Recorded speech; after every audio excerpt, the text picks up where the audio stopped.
Okay, we are on Daf Kufnun Testament Aleph on the 15th line, but we'll pick up a little bit higher. We're trying to figure out this case that is Kashe Bedine Maminos. This case that is very difficult to understand. The rule that makes no sense. That's what we're trying to figure out. So what do we have over here? So we have on the very top of the Daf, we have a case where there's a son who sold, let's just call for the day, let's call the son Ruvain and the father Yaakov.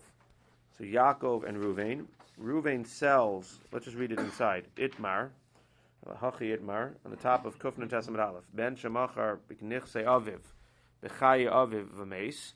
Ruvain sells Yaakov's stuff while Yaakov is still alive. Now Ruvain will eventually inherit Yaakov's stuff, but right now it belongs to Yaakov. And then Ruvain dies. Bino motzi mi'ad alakuchos. So Ruvain's son, the grandson of Yaakov, can go ahead and take it back from the lakuchos. V'zoi shekasha b'dinei mamros. And that's kasha because why can the grandson take back that which his father sold to the lakuchos? The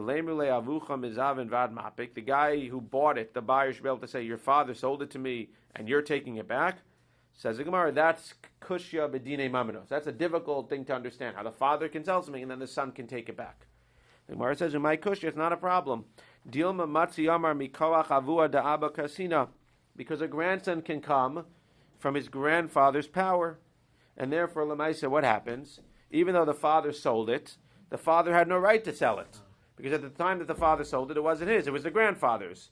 So now the father sold it, it was nothing. The son of the father, which is the grandson, goes ahead, and he inherits it when the grandfather passes away. What do you see there, though? You see that a grandson can inherit his grandfather. Fine, that's good. Teda, how do we know this? We know this from the pasuk of Tachas Avosecha Yiu Banecha. Under your fathers will be your sons. The what? From the B'nai Slavchad. And from the pasuk, well, we learned it from the pasuk, but we see that it happened by the B'nai Slavchad, that the grandchildren came and took their father things after he had died, but that a grandchild can inherit a grandfather. Tachas avosecha yiyu banecha. That's only if the grandpa doesn't have any other children. Assuming the grandpa doesn't have any children. Elai kashya hakashya. No, you can, as we'll see in a second, you'll inherit as one of the children. Right, but I'm saying, yeah. You don't get everything, but you get a piece. Elai kashya hakashya. So what's the problem? What's the case of dinei mamanos that we have no way to explain? That's hard to understand. Ben bechor shemachar chelak bechora. So now we know a grandson can inherit a grandfather amongst the other children. But ben bechor shemachar chelak bechora b'chayaviv v'meis b'chayaviv. Now, Ruvain is a firstborn, and he sells his bechora before he inherits it, because Yaakov's still alive. And then Ruvain dies. No motzi miyad al kuchos. His son, Ruvain's son, the grandson, gets the bechora. V'zoi shekasha b'dinei mamos, avua mizavin yumampik. V'chitei ma'achinami amar mikoach avua da'aba kasina, imikoach abba avua da'aba kayisya, b'chele bechora mayavidite. So in the last case, again, we did this yesterday, or you did this yesterday, we were just chazering, but in the last case, the grandson was stepping in for the grandfather. Said he's stepping in for the grandfather, and therefore the son had no right to sell it. Now when the grandfather dies, he could step in for the grandfather and take it back. It's his. But now the Gemara is adding another layer. The Gemara is saying now you want to step in for the grandfather, that's fine, but now the Gemara is saying that when the grandson steps in, he gets the bechora. He gets a double portion that his father sold. What do you mean? If you're stepping in for the grandfather, there is no double portion. The son gets the double portion, not the grandfather. So clearly, what are you doing? You're stepping in for the grandfather, but you're coming with the power of the father. And that's the B'nai Slavchad as well, where they didn't just get their grandfather's inheritance, they got their grandfather's inheritance through their father. And therefore, since their father was a Bechor, they didn't just get one piece of the grandfather's inheritance, they got two pieces of the grandfather's inheritance because their father was a Bechor. Umay kushya, what's the problem? And it's not a kashya, it's not a difficult din to understand, because again, they're coming from the koach of their father, they're inheriting their grandfather. And that again is an added layer that the Gemara is adding now. Tachas avasecha yu banecha is that a grandson can inherit his grandfather. The next chiddush is that not only can a grandson inherit the grandfather, he doesn't just inherit the grandfather, he comes to inherit the grandfather through the power of his own father. And therefore, if his father was a Bechor, he inherits the grandfather through the father, and he gets the Bechor again. Because what's the case here? The father dies. Reuven dies. Now, when Yaakov dies, the grandchildren don't only inherit Yaakov, the grandchildren go ahead and they inherit the Bechorah of Reuven that Reuven was supposed to get. Fine. Now again, if Reuven died and he had stuff, so then it would have gone to the children anyway. But if Reuven died without anything, that's the chiddush here, is that if Reuven dies with nothing, if Reuven dies with stuff, his children get it anyway. But if Reuven dies with nothing, then Yaakov dies. So now the chiddush is that Reuven's kids can come ahead, and we've had this before in the Gemara, where they're stepping in for their father, but this is really the source, where we said that it gets passed on from this generation. So again, if he has other kids, Yaakov, Shimon, Levi, Yehuda, etc., they're all going to get a piece of the action also. But the point is that this is the chiddush that we've had the whole time, that the grandchildren step in and replace the father, and therefore they're like one of the brothers. The chiddush is that not only do they replace the father, they literally replace the father. So not only do they inherit the grandfather like a brother or like a son, they go ahead and they get the double portion of the father as well. And therefore, if Reuven was the Bechor, then when Yaakov dies, Shimon, Levi, Yehuda, Yisachar, etc. will get one. Reuven, who gets two, who's no longer alive, his children will inherit for him and will get the double portion. That's Tachas Avosecha Yiyu Banecha. Fine. Good? Weiter. Elai kasha hakasha. So we still want to find what is this difficult case where we just don't understand the halacha by Dinei Mamanos. We haven't found it yet. Haya yodea lo edus b'shtar achelo nase gazlan. V'nase gazlan. So I sign a shtar that says that Mr. Moish borrowed money from somebody or is owed money from somebody else. Somebody borrowed money from him. So I'm on the shtar. Now I go ahead and I steal something. Sounds a little bit of a problem because you have a shtar that says that guy owes you money, but you have a signature on the shtar. And when you come ahead and you want to present that shtar, if that guy says that it's a shtar mizuyaf, it's a false shtar, you need to validate the signatures of the witnesses. So what's the easiest way to validate the signatures of the witnesses? Ask me to come and to admit that I signed that shtar. If I admit and the other witnesses admit, now you can go collect. But now I'm a gazlan, so what's the problem? Now I can no longer go ahead and testify about my signature. Hu eino meid al ksav yadav al acher meidin. So what's the halacha? And this is the halacha that's difficult to understand. Is I can't be made because I'm a gazlan now, but others in the crowd, you can all be made. You've all seen my signature on the shul letterhead. You can be made that same signature is the signature that Moshe is holding on his document. Says the Gemara, Hashta iulo mehim achrini mehimni. That's hard to understand. We're not going to believe me, but we're going to believe other people. Now, what's the problem with not believing me and believing other people? So it sounds like two things, as we'll see. First of all, it just, when you look at it from an outside perspective, from a third party, it just looks weird. How can it be that we're not going to believe me about my signature, but we're going to believe other people? The Gemara is later going to say, what's wrong with that? That's what God said. But at this point, from an outside perspective, how could it be that we're not going to believe me to testify about my own signature? It's like something that I can't even read my own handwriting, and you're going to be able to go ahead and testify about my own signature. That's one thing. The Rashbam brings it to an even deeper level, and the Rashbam says that's not even the issue here. The issue over here is that once we see that I'm a gazlan, so how can we believe anything that I wrote? If I wrote my name and I wrote July 1st, so maybe once I'm a gazlan, it proves that when I wrote July 1st, I was lying, and really I signed the shtar and I signed it on July 30th, and I just wrote July 1st. Who knows? So the fact that I'm a gazlan shows that we can't trust my signature at all. So it's not just a din. Again, on one level, it's the fact that how can we go ahead and trust other people to read my handwriting, not literally, but to be able to testify about my handwriting, and I can't, because of my I'm a gazlan. And B, at the end of the day, if I'm a gazlan, how can we trust anything that I signed? Maybe I was mizuyaf. Maybe I went ahead and I signed the wrong date, and really the loan happened at another time. That's really the Gemara's two questions. V'zoi shekasha b'dinei mamanos. Says the Gemara, my kusha. No, maybe Lamaisa, you're right. But the reason when it says that we're trusting other people, right? We're not trusting other people. If I can't testify about my signature, they can't testify either. What's the case here? Dilma goncha huchsa ksav yado bebezdin.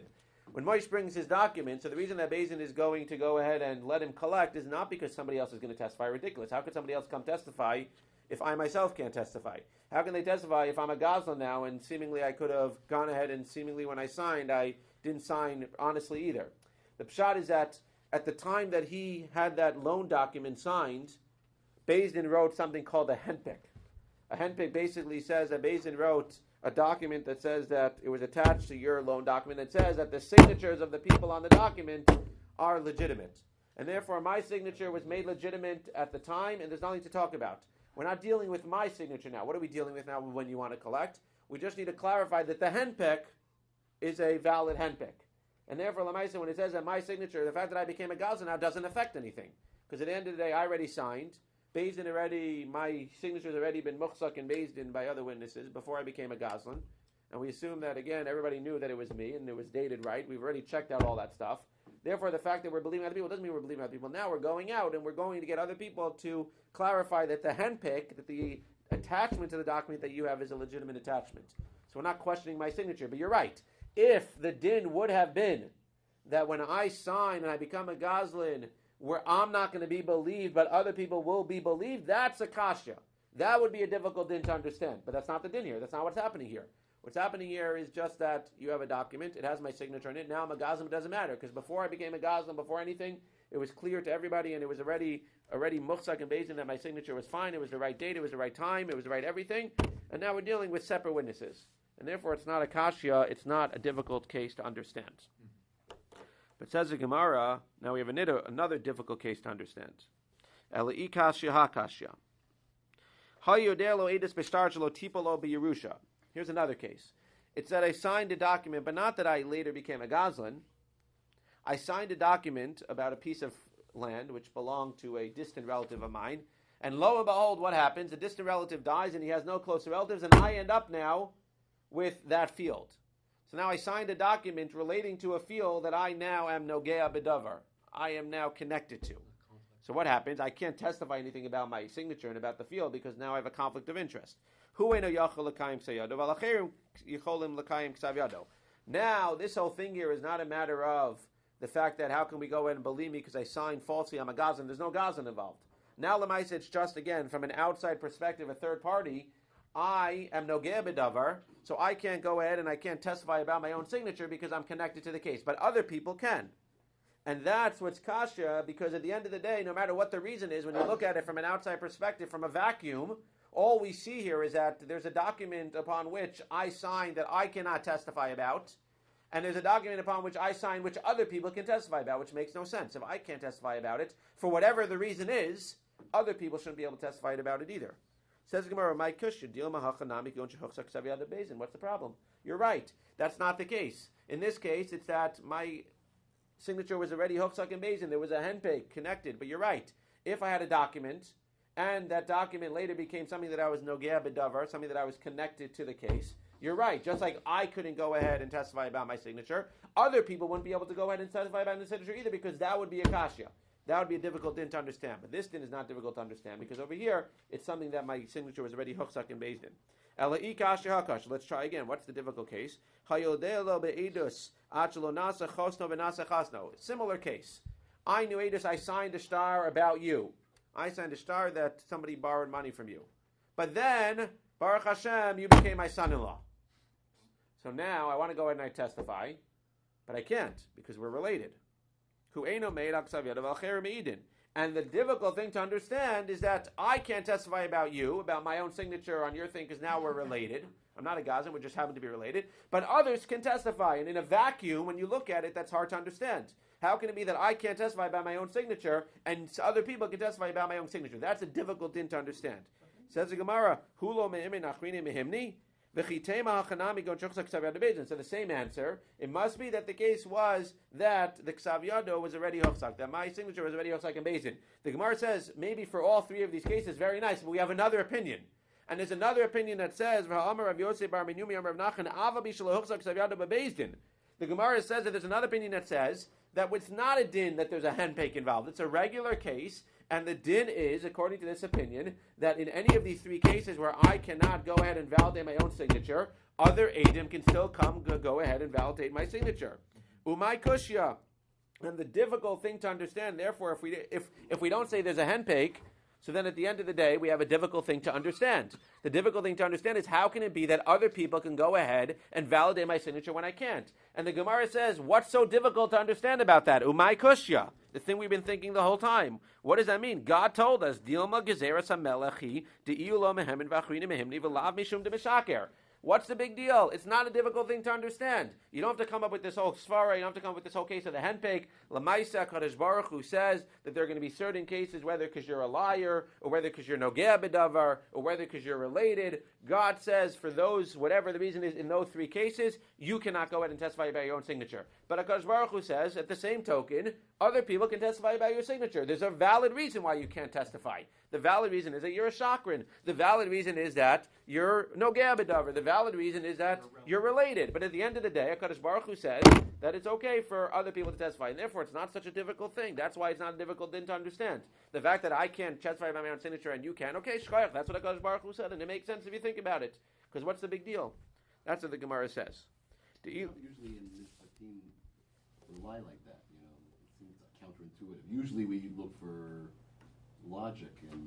Again, but this is logical, I think. Yeah. The fact that it's Xeris HaMelech is logical, because it would be illogical to say, as the Gemara is suggesting originally, it would be illogical to say that just because I'm related to a person and I can't sign, and I can't testify about my signature, therefore you should not be able to testify. I understand the first case, I don't think the Gemara is rejecting. The fact that I became a Gazlan, so that shows that maybe when I signed it, yes, it's my signature, but I misdated it and everything, that I understand why other people shouldn't be able to sign. But there's no logical reason why other people, when I'm now related, again, I didn't sign when I was related. That's us, I can't do that. Because Baruch Hu says, you can't do that, there's just too much of a conflict of interest. You can't sign on your own document. But at the end of the day, if I signed, and it was perfectly an honest signing, and then you happen to become my son-in-law, I signed, and then the property happened to have fallen to me, it's logical that even though for the Gzeres HaMelech I can't because I'm nogea b'davar, which is logical, it's also logical that I should be able to go ahead and have other people clarify my signature and testify about my signature, because there's nothing wrong with my signature. Right. And that's why over here, it's not that we're saying that it's Gzeres HaMelech, is that it's logical as well. If anything, it was illogical to think that other people couldn't go ahead and testify about my stuff. And that's why this seems to be the Gzeres HaMelech, but not saying it's Gzeres HaMelech, is that it seems to be the most logical way to assume and the most logical way to paskin. And therefore, none of these cases are difficult to understand. The fact that we're not going to let me testify about my own signature, we're going to let others testify, that's logical. And therefore, it's not a difficult case to comprehend. The logic also is that we're not disqualifying your signature, we're disqualifying you. Going personally. forward. You personally. Correct. Correct. And the Gemara says, the ilo teimahachi. Again, because we're not assuming that all of these disqualifications are because we're afraid that you're going to lie. It's just like Gzeres HaMelech. We don't assume that every single father-in-law is going to lie for a son-in-law, that every single person is no. We don't assume just because I'm nogea b'davar I'm going to lie. That's not why we're not letting me sign. There's a possibility, but we don't necessarily assume that I'm going to lie every single time.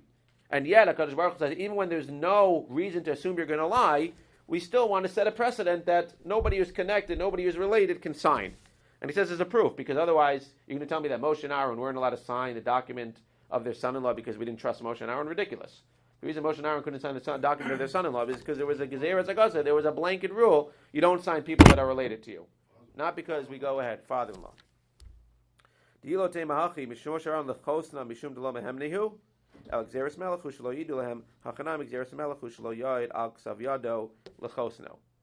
Fine. Now the problem is the Gemara is still stuck because they still don't have that difficult case to understand. They're still looking. We're still yearning and searching for what's that case where we just don't get it. We just don't understand the logic. Ela leolam kidamrina meikara. Go back to the top of the daf. That idea that a grandson can inherit his grandfather, that's a difficult concept to understand. What do you mean it's difficult to understand? We have a mefurish pasuk. The pasuk says, Tachas avosecha yu banecha. Why is it so difficult to understand? Says the Gemara, Dekakashilach. Not really a kasha. That what you said, Tachas avosecha yu banecha, haru bebracha ksiv. That was only a din. It was only at a precedent if you were learning that as a din, as a halacha. Tachas avosecha yu banecha. Grandchildren could come in and inherit their grandfathers. Says the Gemara, maybe that's not a din. That's not teaching me a law. That's a bracha. That if you're a tzaddik, then your children and your grandchildren will be like you. But not necessarily is it saying a din that a grandchild can step in for a grandfather. If you have no precedent in a pasuk, then it's a difficult din to understand. Because how can it be that a grandson can step in for a grandfather, can step in for his father, if at the end of the day there are other brothers that are there? Says the Gemara, that's a difficult thing to understand. That's the halacha. He could step in for his father. He could step in to inherit his grandfather, but it's a difficult thing to understand. Says the Gemara, so we're not dealing now with the grandson seizing sole property. we're not dealing with that issue anymore now. We're just talking about inheriting from a grandfather. No. That's not the difficult No. case where the grandson seized, sold property before the grandfather died. Again, it could be both. It could be either the case of the Ben Bechor, but the Gemara is going on the first case, where the son sold, where Reuven sold the property of Yaakov before Yaakov died, and then Reuven dies, and we're saying that Reuven's kids can take it away from the inheritors after Yaakov. That's impossible. That doesn't make any sense. It makes sense if the grandson inherits the grandfather. Then it makes sense, because then nobody had any right to sell it. But if they don't inherit their grandfather, if they don't go through their father, then it doesn't make sense. So the Gemara is saying now it doesn't make sense, because we don't have a pasuk to support that, because that pasuk's not a din, that pasuk's a bracha. If that pasuk's a bracha, then that halacha, that Reuven should be able to go ahead, or Reuven's son should be able to go ahead and take away the property that Reuven sold while Yaakov was alive, that halacha doesn't make sense. That's what the Gemara says. But before the Gemara says, can you really say that this pasuk of Tachas Avasecha Yubanecha is a bracha and it's not a din? Aval le'inyan dina lo v'atanya. Says the Gemara, okay, you want to learn that pasuk as being a bracha, not a din, that's fine. But why is this din so hard to understand still? We still have a precedent in another brisa that tells us that a grandson steps in for the father/grandfather. And if that's so, then why are you coming here all of a sudden and saying it's so difficult to understand that a grandson should be able to take back stuff that his father sold? Why is it so difficult to understand? We have a precedent for that in another brisa. Where do we see that a grandson steps in for a father/grandfather? Nafal habayis. Allah v'alaviv. Don't try this at home. The bias falls on Reuven and on Yaakov. Allah v'al Morishav, on Reuven and that which from who he inherits, which seemingly can be his father as well. V'haisa alav ksubes isho balchov. The house falls on Reuven. This is very difficult Gemara. The house falls on Reuven and on Yaakov, and Reuven owes a ksuva, or he owes money to a balchov. So, what's the difference here? What happens? What happens if Yaakov dies first? Let's assume Reuven has no money. Reuven owes money to a woman. Let's just say Reuven has a debt that he owes. Let's say Reuven dies first. What does the balchov get? Nothing. There's nothing to pay. Balchov is a person who Reuven owes money to, a creditor. Reuven dies first. We don't know who died first. The house falls. We don't know who died first. Reuven dies first. What does the balchov get? Zippo. Gurnished. Whatever language you want to say. You can't collect it from the grandson who inherited it. Those debts don't transfer to the son. He doesn't have any sons. Let's assume Reuven doesn't have any kids. Or whatever he has. Reuven has no money, no nothing. Well, maybe he'll have kids. We'll see he'll have kids. But right now, Reuven has no money. So there's nothing to go. The debt doesn't necessarily get transferred, let's say, Right, for now. right. So Reuven dies. Let's say that Yaakov died first. Then Reuven inherits, if there are other brothers, but he definitely inherits part. And then the Balchov can collect from Reuven's children after Reuven dies, because there was money for Reuven to pay off the Balchov. Yorshei Ha'av Omrim. So the Yorshei Ha'av say who died first? Reuven died first. The father's relatives wanted Reuven to die first. Yorshei Ha'av Omrim. Now, the father's relatives can also be Reuven's relatives. Father's relatives might be Reuven's brothers, as we'll see. Right? Yorshei Ha'av Omrim Haben Meis Rishon Ve'achach Meis Ha'av. Reuven dies with nothing. Balchov has no claims. And now, when Yaakov dies, Reuven's not there anymore. Done. Ubalchov Omer Ha'av Meis Rishon Ve'achach Meis Haben. The Balchov says that Yaakov dies. Money went down to Reuven. And now we can collect from Reuven's inheritance. My lav Yorshei Ha'av B'ni Morishav Achi. So now the Gemara is assuming that Yorshei Ha'av are the grandsons, and the Morishav are Reuven's brothers. But let's just concentrate on the Yorshei Ha'av, right? So now what's happening here? The bias falls on Reuven and on Yaakov, and Reuven owes money to a Balchov. Yorshei Ha'av, the Gemara at this point is assuming who's saying? The grandchildren, Reuven's sons, are saying that Reuven died first, and therefore what? They don't owe anything. Therefore, he doesn't owe anything, because when he dies, the debt will not seemingly get transferred. Reuven dies first. Then, what happens? Then Yaakov dies, and we, as grandchildren, want to inherit Yaakov. There's the precedent that we, the grandchildren, because that's why. Because if not, then why would they care who dies first? So they are claiming that Reuven died first, the debt goes away, then Yaakov dies, and they step in, and they inherit for their father Reuven. They want it both ways.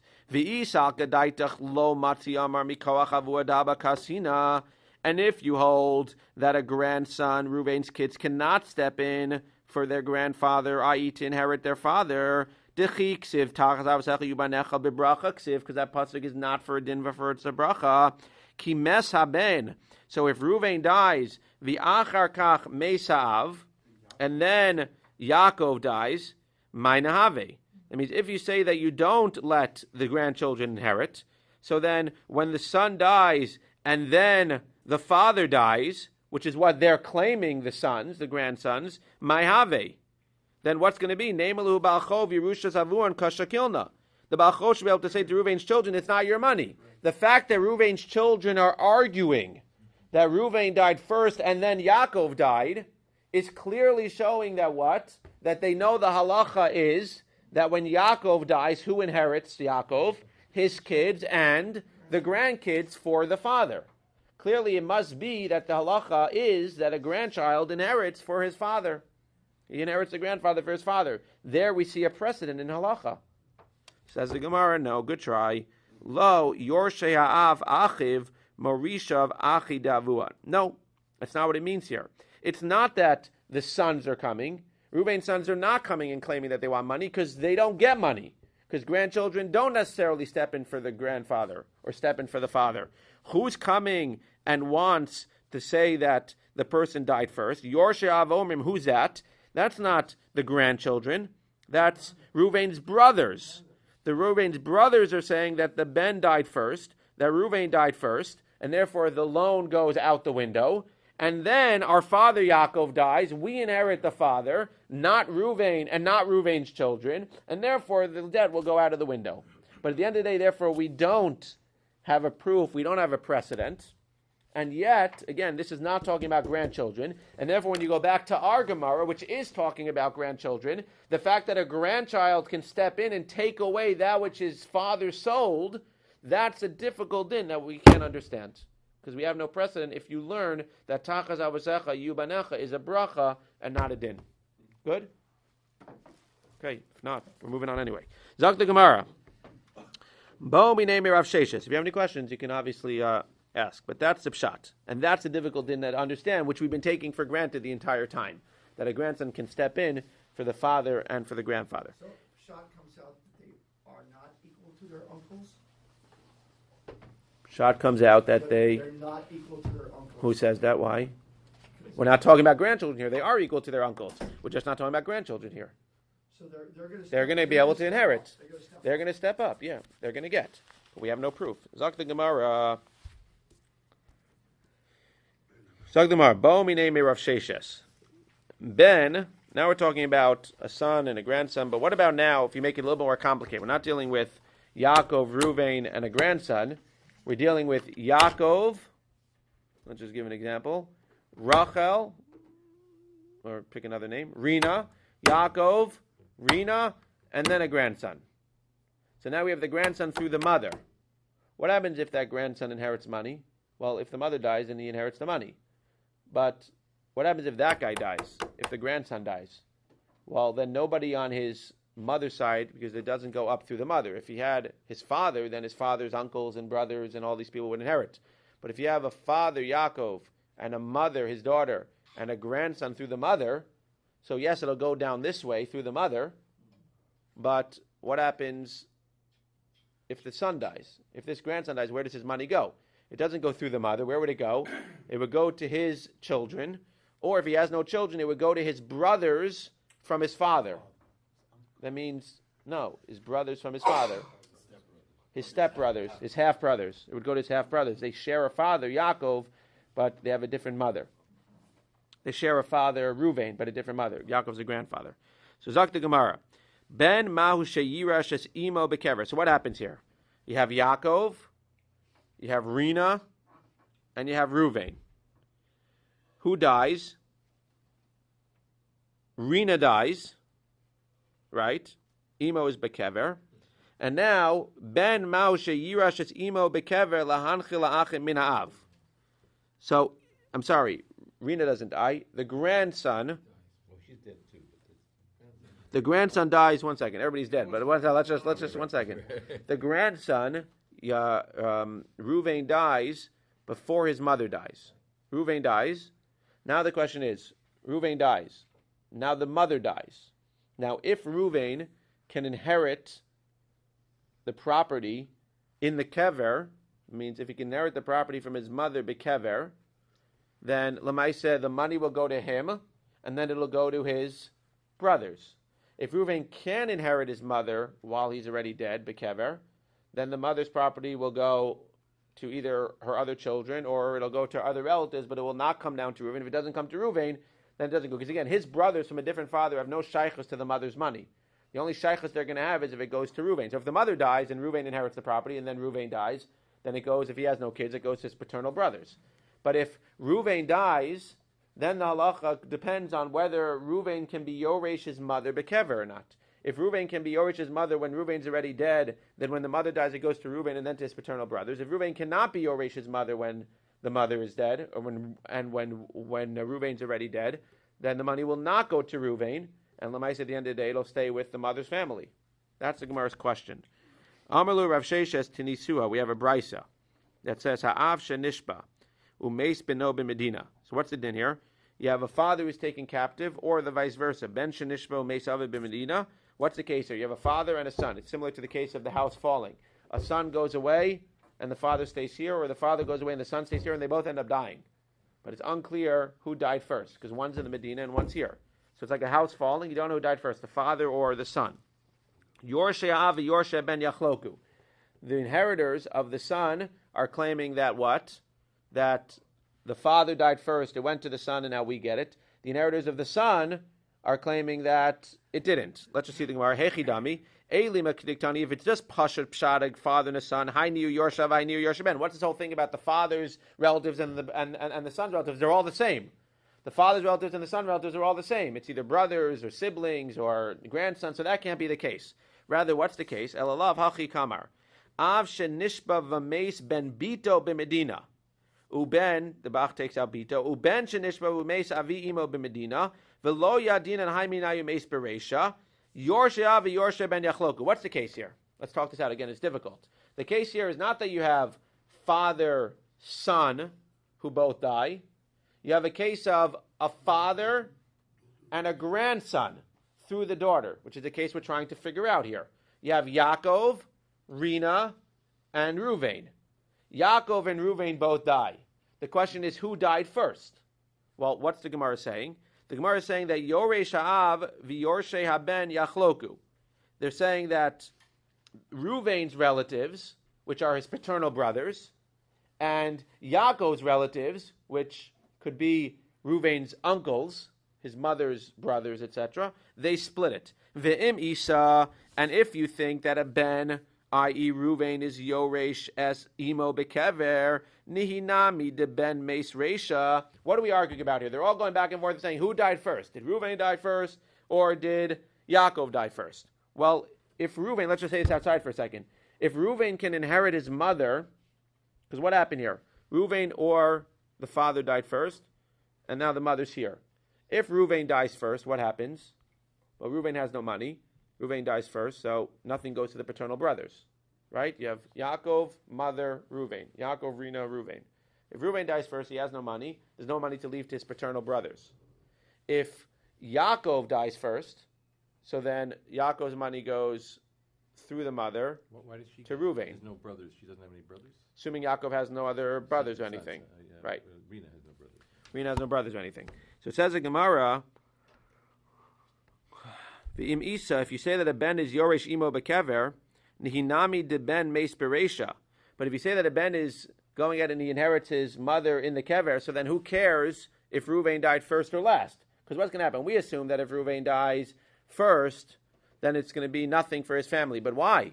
If you hold that somebody can inherit their mother, so then let's say Ruvain does die first, and then Yaakov dies.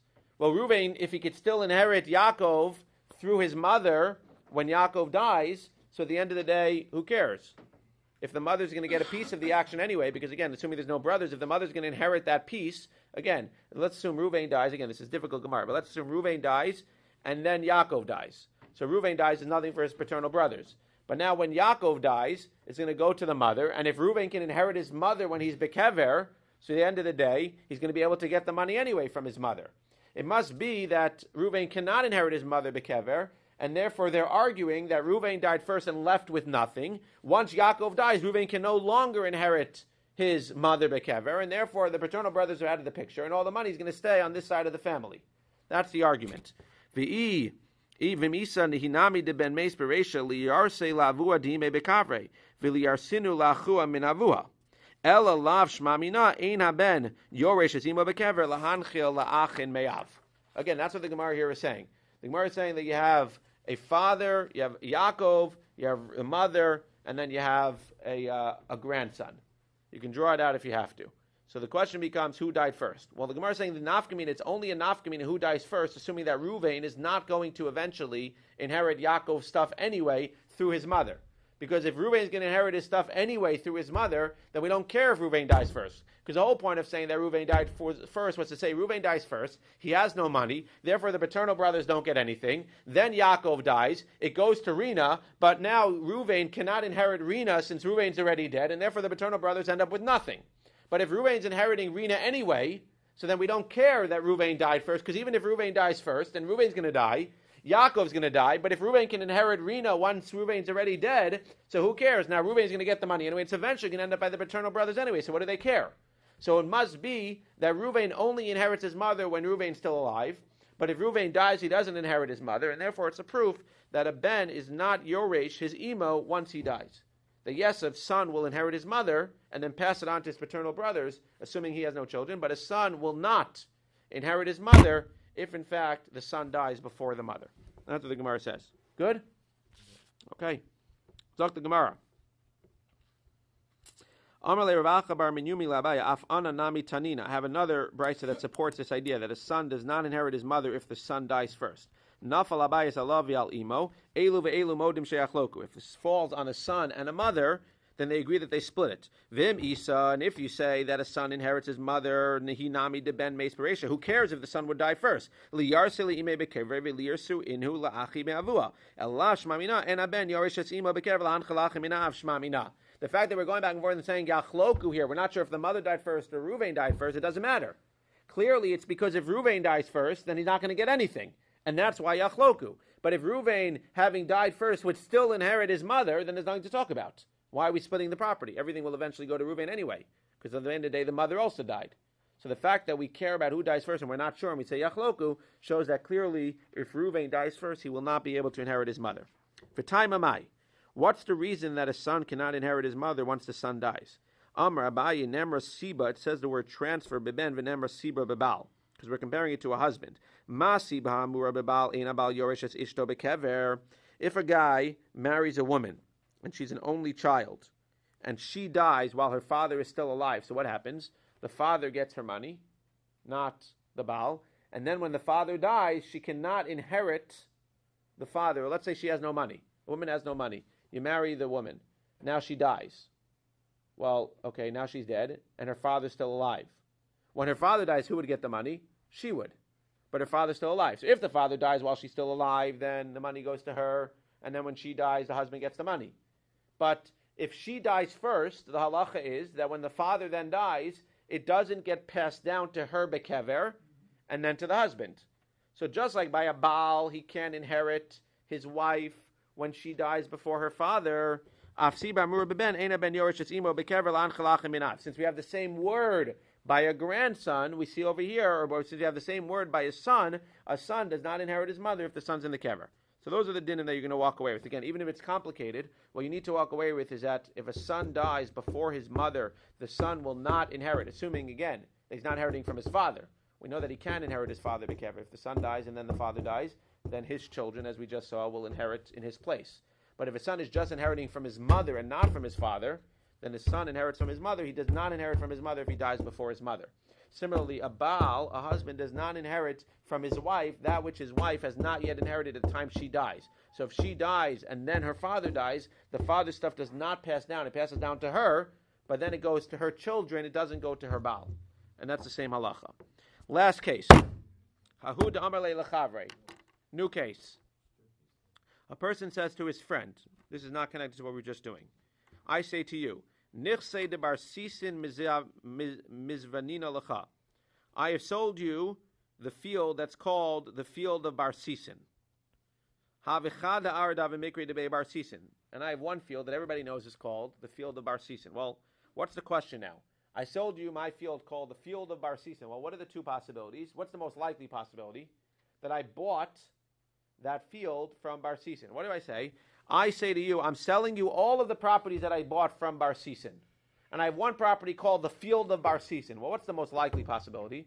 That I bought that field from Bar Sisin. And when I said I'm selling you all the fields that I bought from Bar Sisin, I was selling you that field. What's another possibility? A small possibility, but a small possibility is that I didn't actually buy anything from Bar Sisin. I happen to have a field that's called the field of Bar Sisin. Make it a little bit easier. Avram. So it could be, yes, if I have a field called the field of Avraham, the field of dreams, the field of Avram. So if it's called the field of Avram, it's very likely that I bought it from Avram. That's why it's called Avram's field. And when I say to you, I'm selling you whatever fields I bought from Avram, chances are 95% that I bought that field from Avram and it'll be yours. But there's a 5% chance that I never met a guy named Avraham, and I just like the name Avram, and I named my field the field of Avram, even though my name's not Avram and my kids' names are not Avram and nobody's Avram. So now I sold you a field called the field of Avram. Well, I'm claiming that I sold you any fields that I bought from Avraham. But I'm also telling you that I didn't buy any fields from Avram. The field that I have that's called the field of Avram, I didn't actually buy from Avram. I just call it the field of Avram. And you, the buyer, are saying ridiculous. You sold me the fields from Avram, the fields that you bought from Avram, and you clearly bought the field of Avram from Avram. That's the machlokas here. Says the Gemara, Amar Le, so the seller says, I love de be bar sisin. He be kruehu de mikre be bar sisin. I didn't actually buy anything from Bar Sisin. I have a field that's called Bar Sisin, and therefore it's not yours, because I only sold you the stuff that I bought from Bar Sisin, which happens to be nothing. Ha ha. I ripped you off. Rav Nachman says, ridiculous. It goes to the buyer, and when he sold him, the seller sold him the fields that he bought from Avram or from Bar Sisin. Clearly, the field that's called the field of Bar Sisin is that field, and therefore the buyer gets to keep the field. Amalei Rav Nachman. Rav says, not so simple. Dina hachi zat halacha moti mechavera ala varaya. The buyer needs to prove that this particular field that's called the field of Avram, the field of Bar Sisin, we need to prove that that particular field belonged to Avram, belonged to Bar Sisin, or else we have to trust the seller. Says the Gemara, Virami de Rava de Rav Nachman de Rav Nachman. Rava contradicts Rava, and Rav Nachman contradicts Rav Nachman. Why? Because we have another case where a friend said to another friend, quote, my boys b'hai besa. You show up on one day and you say, what are you doing in my house? Amalei says to him, what are you talking about? What do you mean, what am I doing in your house? I bought the house from you 3 years ago, and I've been living here for the last 3 years. Amalei said, what are you talking about? I'm a loner. I've been living in the inside room, in the back bedroom for the last 3 years. So you claim you buy the house from me, and you have a chazakah to prove that you've been living here for 3 years, and I'm claiming that I'm the original owner. Everybody knows that I'm the original owner. Everybody knows that I'm the original owner. Happens to be now that everybody sees you, that you have a chazakah for the last 3 years you've been living in the house. I say, what are you talking about? I'm the original owner, and I've been living in the inside of the house for the last 3 years. So you have no chazakah. There's only a chazakah if I left. Says in Gemara, what's the case? They came to Rav Nachman, and what did Rav Nachman say? Amar Lei, he said to the occupant, not to me, the original owner, the occupant, Zil bara achilascha.